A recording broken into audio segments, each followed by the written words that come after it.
Besok Ramadan mau datang, kira-kira Bapak Ibu sedih atau gembira? Tenane. Poso meneh, poso meneh. Kemarin aja belum nyaur datang lagi gitu kan. Itu. Jadi dalam pandangan Robiah, ibadah adalah kerinduan. Makanya dia berharap terus kapan bisa beribadah kepada Allah, karena ibarat seorang seorang yang sedang dilanda kerinduan. Dulu Bapak Ibu waktu zaman rindu kepada calon suami, calon istri kayak apalah gitu kan. Pokoknya lautanku seberangi, gunungku lompati lah gitu. Gitu. Karena rasa rindu. Nah, coba Bapak Ibu memahami Allah sebagai yang dirindukan, mesti enteng beribadah. Tapi karena sholat dipahami beban, sholat menjadi berat. Gitu. Itulah maka dia membuat konsep namanya mahabbah, cinta kasih. Bahwa agama Islam itu adalah kasih Allah kepada menungso supaya menungso bahagia di dunia dan akhirat. Sehingga kita bersyukur menjadi muslim karena sudah diberi rahmat Allah, sehingga dengan Islam itu insya Allah kita akan masuk surga. Amin. Itu yang namanya syariah Bapak Ibu. Menapa mawon ingkang diturunkan Allah wonten Quran Sunnah jenenge syariah. Nek mengatakan umat Islam sami napa beda antara satu dengan yang lain, syariahnya sama. Umat Islam syariahnya sama, tidak ada yang beda. Muhammadiyah syariahnya Islam, NU syariahnya Islam, MTA syariahnya Islam. Tidak ada yang bukan syariah Islam. Tur syariah tidak pernah berubah. Jenengane Quran, hadis dari pertama muncul sampai sekarang dan sampai kapanpun tidak akan pernah berubah. Itulah syariah. Dan syariah mesti benar. Tidak ada syariah yang salah, mutlak benar. Itu syariah. Contohnya syariah, Idul Fitri mesti podo. Ora ana Idul Fitri beda. Semua sepakat Idul Fitri mesti satu Syawal. Ana apa wonten pendapat dua Syawal? Mboten wonten. Tidak ada yang mengatakan Idul Fitri 2 Syawal, nggak ada. Semua ulama sepakat Idul Fitri mesti 1 Syawal, itu syariah. Tapi bagaimana menentukan 1 Syawal itu bukan lagi syariah, tetapi fikih. Maka hasilnya bisa beda. Yang satu menyatakan 1 Syawal Rabu, yang satu menyatakan Kamis. Masa 1 Syawal 2 kali? Tidak mungkin 1 Syawal 2 kali. Tapi itulah yang terjadi. Sering kita bersatu Syawal 2 kali. Kenapa? Karena cara memahaminya beda. Untung kemarin kita beberapa kali sama. Kenapa sama? Kenapa beda? Ada rumusnya. Jadi 1 Syawal sepakat semua, tidak ada beda pendapat. Itulah syariah. Idul Fitri mesti 1 Syawal. Tapi bagaimana menentukan 1 Syawal itu fikih. Karena fikih hasilnya bisa beda. Yang 1 Rabu, 1 Kamis. Kenapa kok bisa beda? Gampang jawabannya. Karena bulan tidak bisa ngomong. Nah, itu. Karena bulan tidak bisa ngomong. Kalau bulan bisa ngomong rampung kabeh. Ditambah tim Ru'yatul Hilal Kemenak itu bapak-bapak semua. Mestinya kan ibu-ibu. Karena dia yang tahu persis kapan datang bulan. Nah, tapi kan semuanya bapak-bapak. Kenapa beda? Karena Bapak Ibu perlu pahami, sampai sekarang umat Islam belum sepakat tentang pengertian tanggal 1. Sederhana kan ya. Idul Fitri harus 1 Syawal, Ramadan kita puasa harus mulai tanggal 1 Ramadan. Tapi apa tanggal 1 belum ketemu sampai sekarang ibu-ibu, bapak-bapak. Sederhana ya. 15 abad loh umat Islam. Tiap tahun musyawarah kumpul membuat rumusan apa tanggal 1, nggak pernah ketemu. Padahal udah tiap tahun kumpul ulama membuat kesatuan kalender Islam. Tapi hasilnya 1. Kita sepakat dalam perbedaan. Nah, itu. Tiap tahun hasilnya kita sepakat dalam perbedaan. Tanggal 1 hanya kompak di kalangan PNS. Apa tanggal 1 gajian, nah, kompak. Tapi ulama belum kompak tentang apa tanggal 1. Itulah namanya fikih. Maka umat Islam syariahnya podo, tapi begitu sampai fikih kita akan bermacam-macam. Kenapa? Karena cara memahaminya beda. Misalnya memahami tanggal 1. Dalam pemahaman Muhammadiyah, tanggal 1 adalah wujudul hilal. Begitu hilal wujud itu ada, muncul, berapapun derajatnya. Kalau itu sudah se-Indonesia, namanya tanggal 1. Jadi asal hilal ngertos gitu. Nopo hilal? Nopo hilal? Bulan tanggal 1 namanya hilal. Kalau bulan tengah-tengah, purnama lah basa Sukoharjo. Badrun. Makanya tola'al badru alaina. Orang tahu berjanjian jadi orang tahu berjanjian jadi mboten ngerti tola'al badru alaina gitu ya. Jadi tola'al badru alaina wajibah syukru alaina mada'an lillahi. Badrun itu bulan purnama, bulan tengah-tengah namanya badrun. Ya, maka lalu orang Madinah menyambut Kanjeng Nabi ketika saking senengnya Kanjeng Nabi kersa hijrah saking Mekah dumugi Madinah, semua orang Madinah gembira, orang Yasrib gembira menyambut Kanjeng Nabi di pintu gerbang desa Yasrib dengan ungkapan syair tola'al badru alaina. Jadi tola'al badru alaina itu bukan NU, Bu. Bukan NU, itu syairnya orang Yasrib. Gitu. Lah warga Muhammadiyah mboten nate berjanjian. Jadi orang ngerti badrun, orang itu tola'al badrun alaina. Padahal mestinya wong Muhammadiyah paling terima kasih pada Mustafa Al-Barzanji. Karena kitab inilah yang banyak menyebut kata Muhammadiyah gitu kan. Walamma aradallahu ta'ala ibraza haqiqatihil Muhammadiyah Allah. Nah, ora ono NU-nya ora ono. Ora ono NU-nya. Onone Muhammadiyah. Tapi kanca-kanca NU ngerti sing ana Muhammadiyah aja diwaca. Nah, itu. Engko lagi R gitu ya, engko lagi R gitu. Ya, tapi Muhammadiyah orang ngerti ora diwaca. Karena Pak orang mudeng. Nah, orang mudeng. Jadi walama aradallah walama lanalikane aroda badhe ngersakake sapa Allah taala ibroza itu melahirkan, memunculkan menopo al haqiqatihil Muhammadiyah, hakikat Nur Muhammad. Nah, itu dalam pandangan tasawuf Kanjeng Nabi secara fisik lahir terakhir. Secara fisik Kanjeng Nabi lahir terakhir, maka dia namanya khotamun nabiyin, penutup para nabi. Tapi dari sisi konsep, nah itu dari sisi konsep Nabi Muhammad adalah nabi yang pertama lahir dari urutan wujud. Wujud pertama Allah, wujud kedua malaikat, wujud ketiga ruh Muhammad. Nah, dari ruh Muhammad muncul alam. Nah, betul usah dipikir kitab angel niku nggih. Jenengan maca tarjih ora urung rampung kok. Nggih. Maka jenengan waos wonten kitab Al Insanul Kamil. Wonten Al Jili, mboten usah diwaca, jenengan tarjih urung rampung. Itu urutan wujud, tapi mboten usah jenengan waca, jenengan pengawasan mawon nggih. Itu jadi dalam pandangan di situ Kanjeng Nabi boleh lahir terakhir secara fisik, tapi dari si konsep Nabi adalah Nabi pertama sebelum yang lain wujud.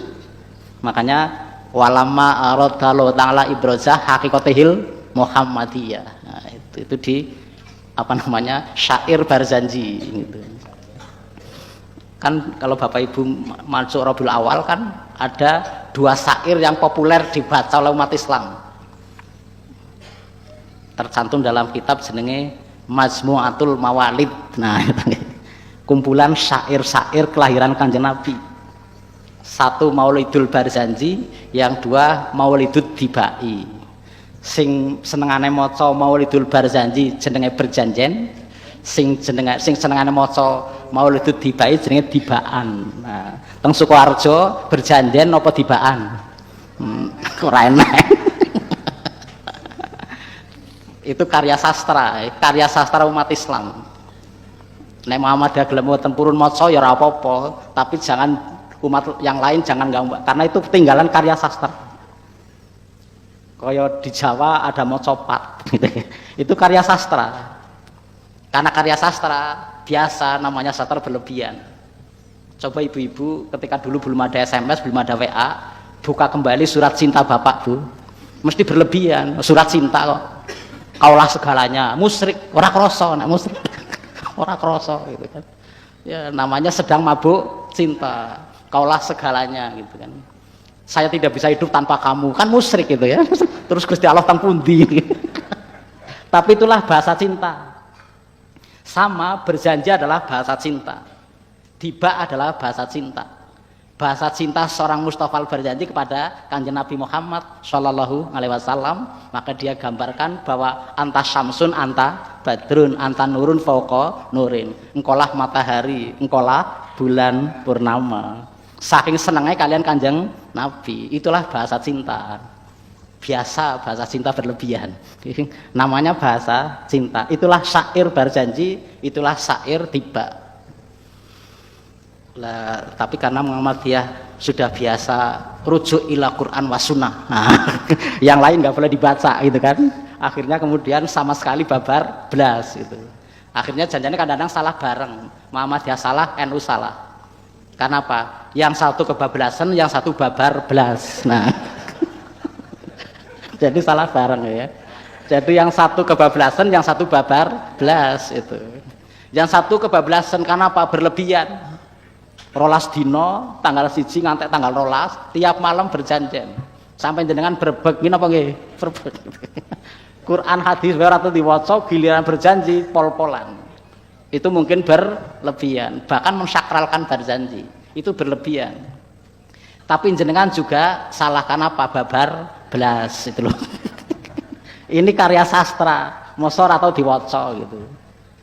Luar biasa bagaimana sebuah sejarah autobiografi yang mungkin juga tidak sepenuhnya benar, tapi ditulis dalam bentuk syair yang bisa dilagukan. Coba kan tidak mudah membuat itu ya.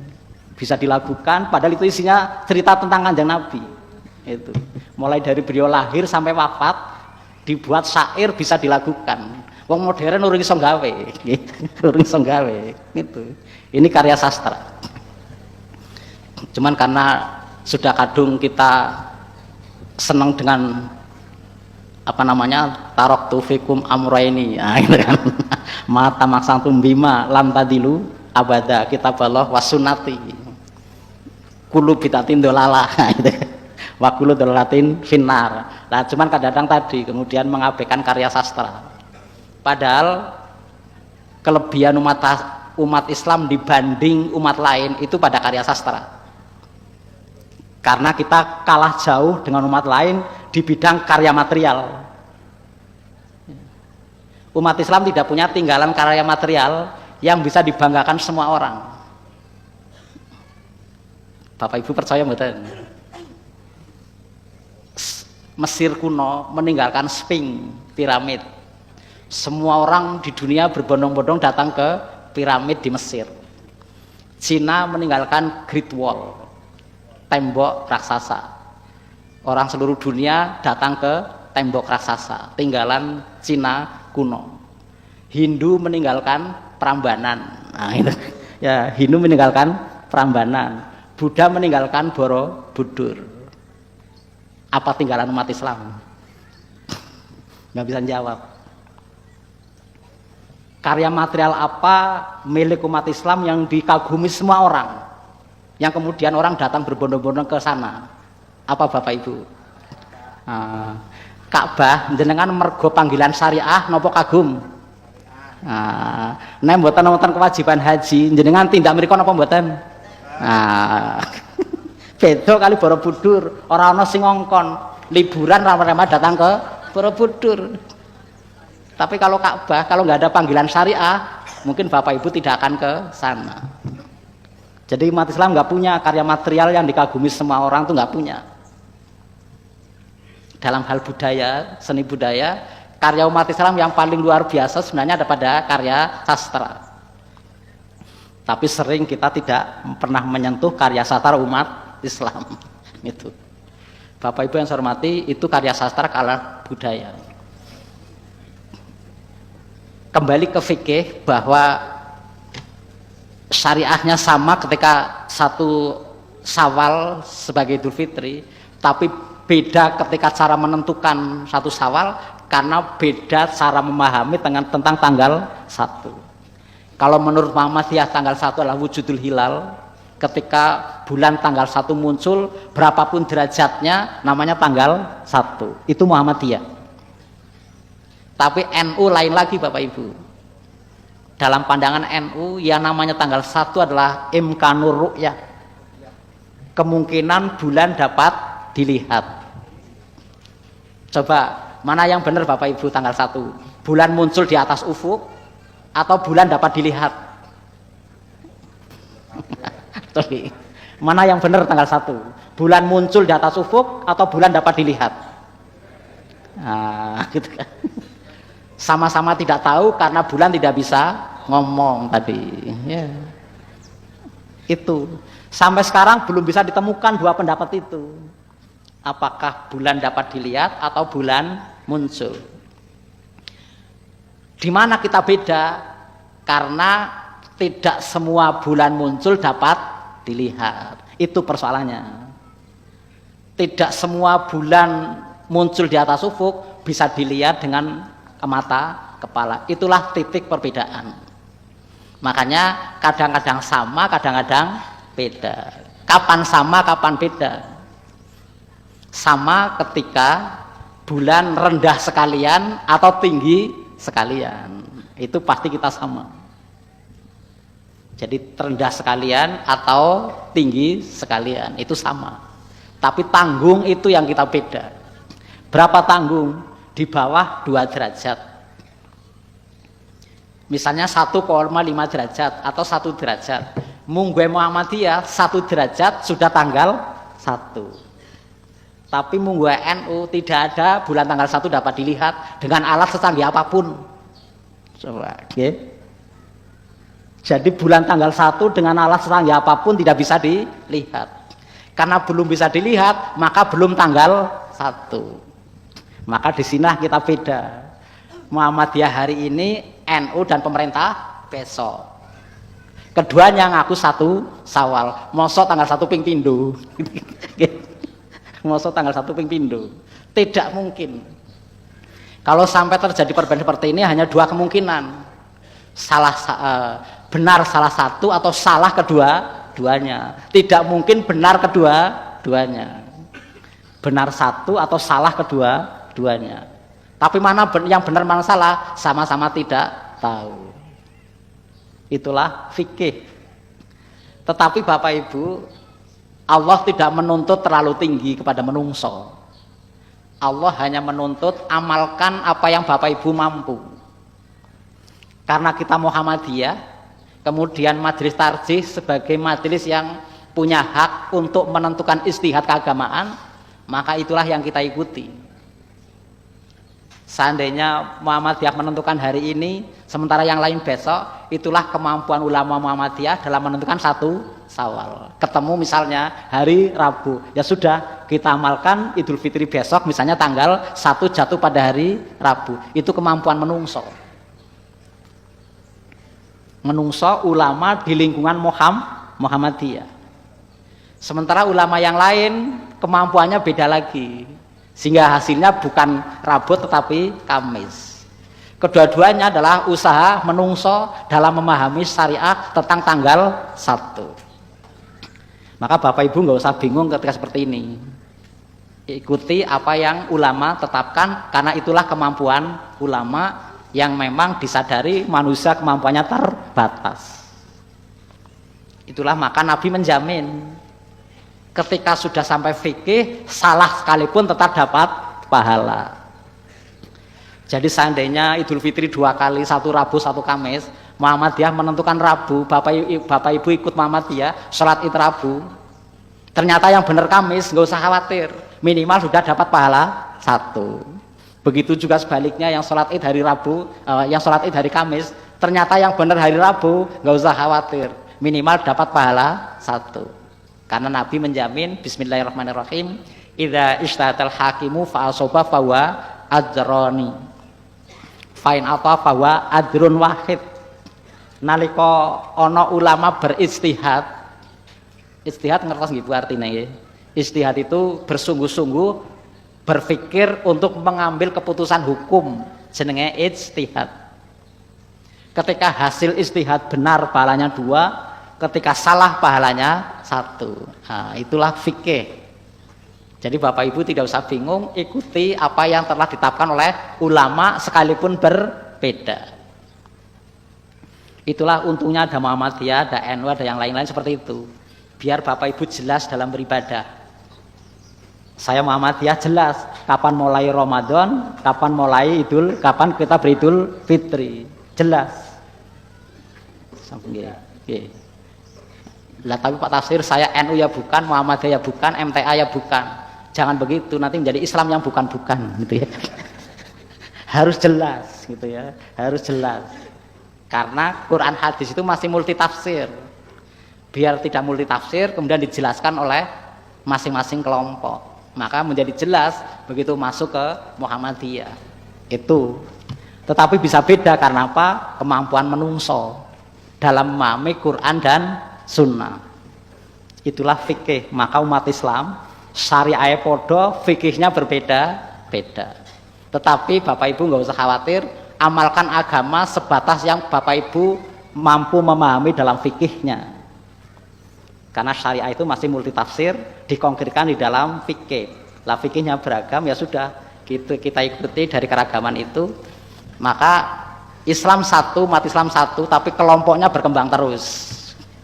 Bien Islam muncul Muhammadiyah, baru Muhammadiyah muncul NU, ya muncul Persis, terus muncul lagi sekarang MTA, gitu. Muncul lagi Salafi, benjang muncul lagi apa lagi? Pokoknya kelompok-kelompok paham agama itu dinamis, selalu berkembang sesuai perkembangan zaman, sesuai perkembangan ruang dan waktu. Al-Islamu solihun ala kulli zamanin wa makanin. Dalam masalah fikih, Islam akan berkembang sesuai perkembangan ruang dan waktu.